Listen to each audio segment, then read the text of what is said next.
Crenshaw. Yeah, and there he is. He's joining us right now. Jordan Crenshaw is the vice president, leads the day-to-day operations at the U.S. Chamber of Commerce.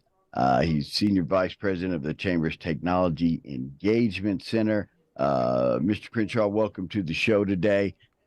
Chuck, you had a question for him right away. Yeah, Mr. Crenshaw, just how widespread is going to be the use of artificial intelligence or AI? How and how widespread is that going to be in the coming years? Well, AI is transforming society and our daily lives already. For example, if you're using your phone to get directions, or you're waiting to find out that new movie that your streaming service thinks you're going to like to watch online. But AI is already even being used for even more serious issues like helping doctors diagnose and develop cancer treatments faster.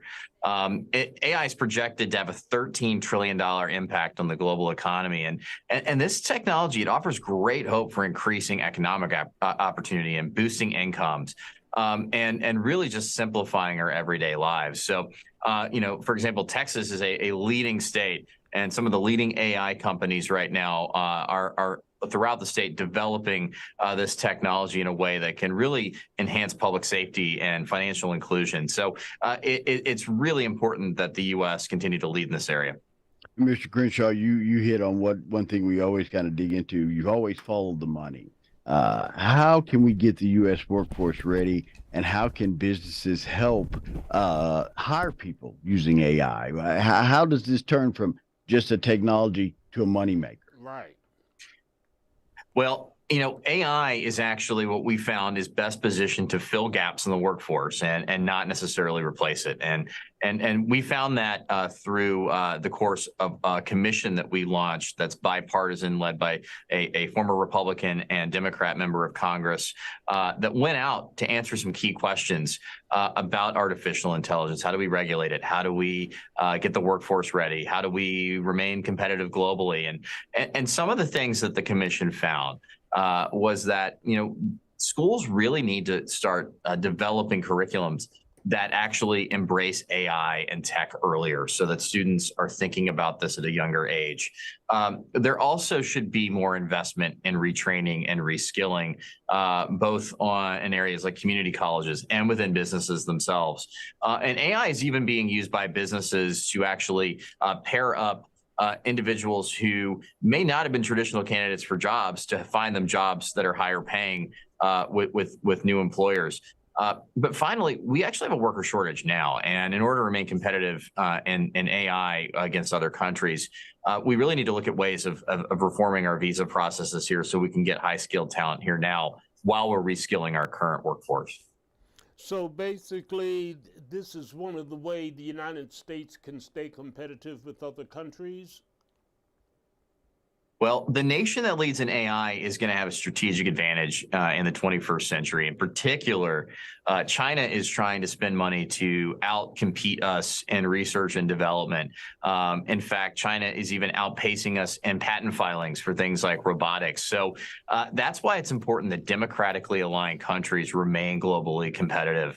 And some of the recommendations from our report from the commission actually said the U.S. needs to really bolster those alliances with democratic countries that value liberty. Also, we really need to modernize our intellectual property laws to make sure that we can get patents filed more quickly, but also protect IP against countries that may not respect it. And finally, when it comes to things like national security, as our military is looking to use this technology, they really should develop and also consider ethics and build those in to when they're buying products and services. So it really is important that the U.S. remain competitive here because we're the best position in the world too. Well, whenever something new comes along, especially in technology, we sometimes start thinking about regulations and rules and containing it. Do you think? I mean, this seems like this is just leaped and bound. I mean, one minute we're talking about the potential of it, next minute services are going live with this technology. Do you think we need to pause on development?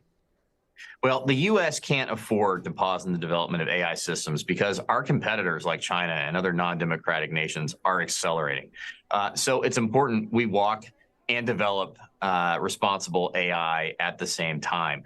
But our recommendations from the report also say that there are ways that agencies in the federal government can regulate today under their existing authorities. But we also believe too that Congress should look in areas where there isn't that authority, where it's appropriate for some risk-based approaches to regulating AI that balance innovation but also protect individuals. You can find out more information. Visit uschamber.com, AI Commission. And this segment has been provided to you by the U.S. Chamber of Commerce. Mr. Crenshaw, thank you so much for this info. For some of us who are technically challenged, technology is not our strong suit. I think the more we know about it, the more we talk about it, the easier this transition will be for everyone and the benefit for everyone. Completely agree, and thank you for having me. Anytime. We're going to take a quick break. We're back with more. Once again, if you want more information, go to uschamber.com/AI Commission. Back with more chat right after this.